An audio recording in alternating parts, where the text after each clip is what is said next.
രണ്ട് പ്രശ്നം ഞാൻ പറയണം. ഒന്ന്, ഈ LPG വന്നല്ലോ, ലിബറലൈസേഷൻ, പ്രൈവറ്റൈസേഷൻ, ഗ്ലോബലൈസേഷൻ.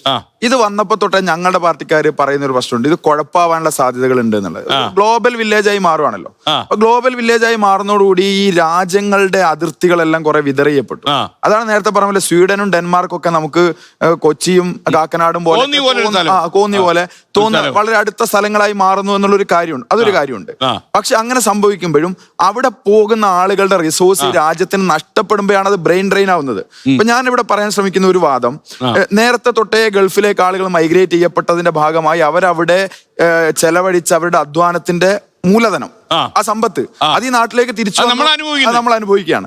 അതേപോലെ തന്നെ ഇപ്പൊ ഈ അടുത്ത് ഈ യൂറോ അമേരിക്കൻ രാജ്യങ്ങളിലേക്ക് പോകുന്ന ആളുകളാണ് ഗൾഫ് രാജ്യങ്ങൾ വന്ന പോലെ അത് തിരിച്ചിങ്ങോട്ട് വരാത്തത്.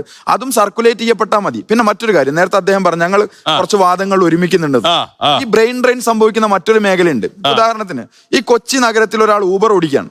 ആൾ പണിയെടുക്കുന്ന എവിടെയാ? കൊച്ചിയിലാണ്, കേരളത്തിലാണ്. പക്ഷെ അദ്ദേഹത്തിന്റെ തൊഴിലിന്റെ വരുമാനത്തിന്റെ ലാഭം, പ്രോഫിറ്റ് ആർക്കാ കിട്ടുന്നത്? അത് ഇന്ത്യക്കല്ല കിട്ടുന്നത്. അപ്പൊ ഈ ബ്രെയിൻ ഡ്രെയിൻ എന്ന് പറയുന്നത് ഫിസിക്കലായി ഇവിടെ അങ്ങോട്ട് മൈഗ്രേറ്റ് ചെയ്യുന്നതും തിരിച്ചു വരുന്നതും മാത്രമായ പ്രശ്നമല്ല, പുറത്ത് പോകുന്ന ആളുകളെ ഇവിടെ ഉപയോഗപ്പെടുത്തുക. കഴിഞ്ഞ ഗവൺമെന്റ് ചെയ്ത ലോക കേരള സഭ അങ്ങനെ വിളിച്ചു ചേർത്ത് ലോകത്തുള്ള എല്ലാ പ്രവാസികളെയും കൊണ്ടുവന്ന് ഇവിടെ കൊണ്ടുവന്നു. യൂസുഫ് അലി വിദേശത്ത് പോയി ബിസിനസ് ചെയ്തിട്ട് അതിന്റെ ഭാഗമായിട്ടുള്ള അദ്ദേഹത്തിന്റെ സമ്പാദ്യം എല്ലാം കൂട്ടിച്ചേർത്ത് ലുലു മാളുകൾ തുടങ്ങുന്നില്ലേ? അവിടെ എത്ര ചെറുപ്പക്കാർക്ക് പണി കിട്ടുന്നുണ്ട്. അപ്പം ബ്രെയിൻ ഡ്രെയിൻ എന്ന് പറയുന്ന ഒരു പ്രതിഭാസത്തെ നമ്മൾ ചർച്ച ചെയ്യുമ്പോൾ കുറച്ചുകൂടെ അതിന്റെ കോറിൽ പിന്നെ ഒറ്റ കാര്യം കൂടെ നമ്മളിപ്പം പറഞ്ഞതിൽ വിദ്യാഭ്യാസവും വിദ്യാഭ്യാസവും തൊഴിലും എക്കണോമിയും മാത്രം നമ്മൾ ചർച്ച ചെയ്യുമ്പോഴും കൾച്ചറൽ ഒരു എലമെന്റ് ഇല്ലേ?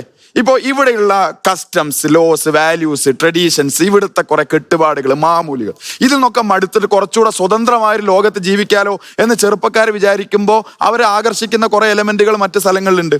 അപ്പോൾ നമ്മളുടെ ചിന്താഗതികളിലൊക്കെ കുറെ മാറ്റം ഉണ്ടാവുക എന്നുള്ളതും പ്രധാനമാണ്. തൊഴിൽ മാറ്റം ഉണ്ടായിട്ട് കാര്യമില്ല. തൊഴിൽ ചെയ്യുന്ന പഠിക്കുന്ന വിദ്യാർത്ഥിക്ക് സ്വതന്ത്രമായി ജീവിക്കാൻ പറ്റുന്ന ഒരു സാമൂഹിക അന്തരീക്ഷം കൂടെ നമ്മൾ ഉറപ്പുവരുത്തും. നമ്മുടെ ചിന്താഗതി ഇപ്പൊ പറഞ്ഞിരിക്കുന്ന കാര്യം കൂടുതൽ റെമിറ്റൻസിന് കൂടി ഇൻവോൾവ് ആയിട്ടാണ്. അതായത് ഗൾഫിലെ പൈസ ഇങ്ങോട്ടേക്ക് വരുന്നു, ഇവിടെ അത് യൂസ്ഫുൾ ആവുന്നു.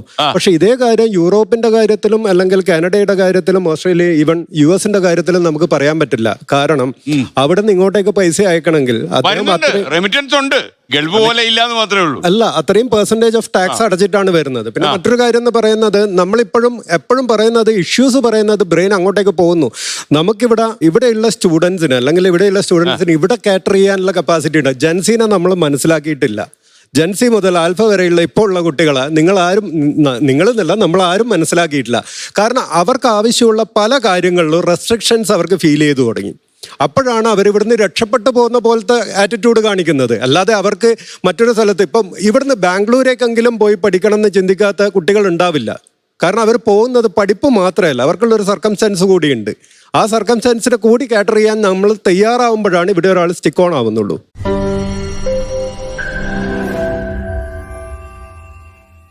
ലോകത്തെവിടെയായാലും ഏത് സമയത്തും 24 വാർത്തകളും ഓഗ്മെന്റഡ് റിയാലിറ്റി പാക്കേജുകളും എക്സ്പ്ലെയിനറുകളും വിശദമായി കാണാൻ ഞങ്ങളുടെ YouTube ചാനൽ നിങ്ങൾക്ക് സബ്സ്ക്രൈബ് ചെയ്യാം.